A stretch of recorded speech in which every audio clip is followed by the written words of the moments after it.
Tom, I'm going to go to you first. 4 in 10 consumers expect housing market will crash. Survey finds 4 in 10 consumers believe housing market will crash.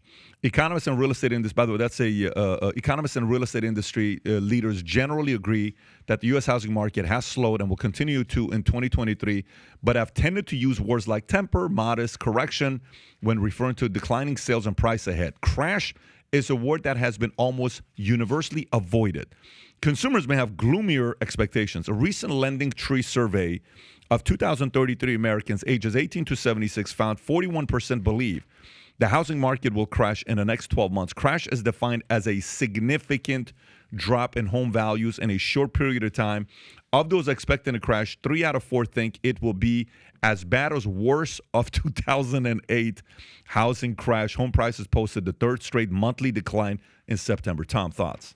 What's really interesting, I dug into this, and you say to yourself, well, why do people think this? Why do they think it? And so I back up and say, why do they think it?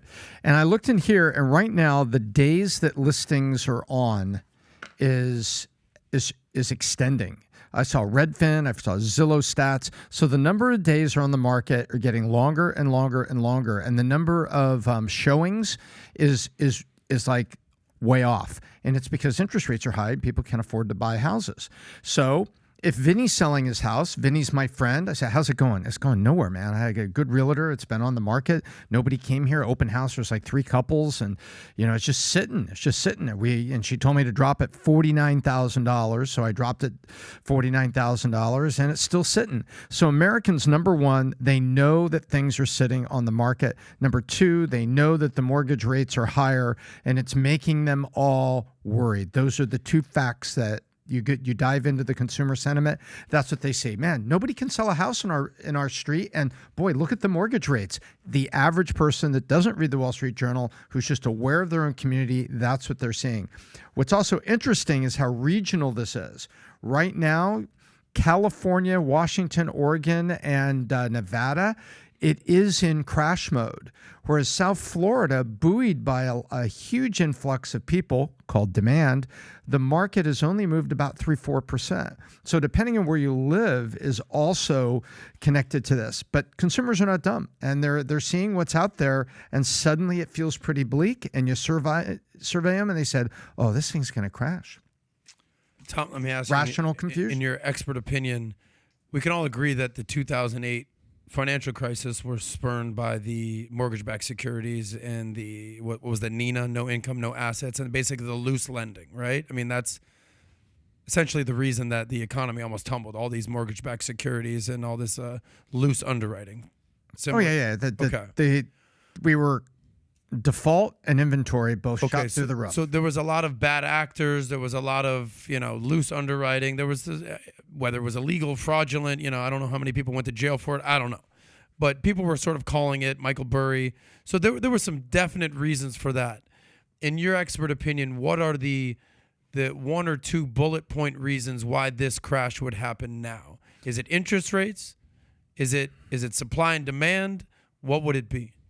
Well, first of all, what goes up must come down. And because we printed all that money, we artificially inflated asset prices. We've talked about this on the podcast before, from cards, sports cards, collectors, to artwork, to NFTs, gold, crypto, to used cars Yes. popped up, remember? Correct. And so what goes up must come down. And right now what you've got is this crash is not going to be the structural disaster where you had all of those adjustees popped. Because remember, what happened wasn't that they had bad loans. It's that they all adjusted. And once the adjustment started, it was this horrible downhill storm of people defaulting because the interest rate came up and they're like, sorry, I can't pay that. I have to default. What you have right now is you had artificially inflated prices that have to come back down, and they're coming back down in the face of 2 things. Interest rates are really high, and you've got the affordability in terms of the individual consumer, so the demand side. So I don't see a structural disaster the way there was with the adjustable mortgages that suddenly adjusted and squeezed everybody and they defaulted. I do see that the prices were artificially inflated, and now you've got, oh, interesting, the areas that have low demand, like California, Washington, where people are moving out of those blue states, reducing the demand for houses, and that's where you see it coming down first. But Americans are not dumb.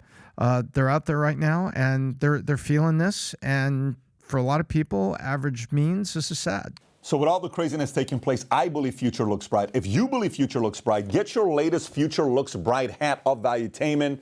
It says Future Looks Bright here, Future Looks Bright here. We got them in white, we got them in black, we got them in red.